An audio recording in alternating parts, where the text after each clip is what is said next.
Hi friends, இப்போ நம்ம வீட்டுக்கு வீடு வாசப்படி பார்க்க போகிற வீட்டுக்கு வீடு வாசப்படியில் ஒரு வழியாக எப்பாடா ஒரு ஃபங்க்ஷனுக்கு கொண்டு வந்துட்டாங்கடா அப்படிங்கிற மாதிரி இருக்குது. சரி, ஃபங்க்ஷன் வந்துட்டால் குடும்பம் ஒன்றா சேர்ந்துரும் அப்படிங்கிற மாதிரி தாங்க இருக்குது. அதுக்கப்புறம் அர்ஜுனுக்கு போய் பாரு அட்வைஸ் பண்ணுறாங்க, நீ இப்படிலாம் பண்ணக்கூடாதுப்பா, பல்லவி ஏன் இப்படி அசிங்கப்படுத்துற அப்படின்னு சொல்கிறாங்க.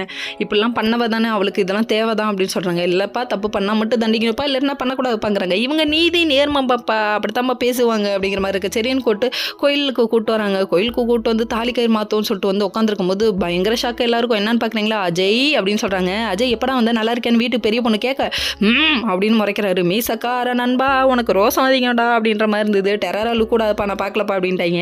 அதுக்கப்புறம் இவனுக்கு எப்படி தெரியும்னு சொல்லி விஷயத்தை கேட்க, நம்ம வீட்டில் இருந்து யாராவது சொல்லியிருக்கீங்களான்னு சொல்லி கேட்குறாங்க. பாட்டி கப்பு சிப்புன்னு கம்முன்னு ஒழுங்கிருச்சு, பாட்டி பார்த்த வேலையாயுது, பாட்டி பியூட்டி கணக்காக வேலை பார்க்குது, வேற லெவல்ப்பா அப்படிங்கிற மாதிரி இருக்குது. அதுக்கப்புறமா நிற்க வச்சு என்ன சொல்கிறாங்கன்னா, தாலி கயிறு மாற்றணும் அப்படின்னு சொல்லிட்டு இங்கே மாற்றுறாங்க. இங்கே மாற்றையில் அஜயும் அவங்க கண்ணு முன்னாடியே மாற்றிக்கணும்னு இவரும் மாற்றிக்கிறாரு.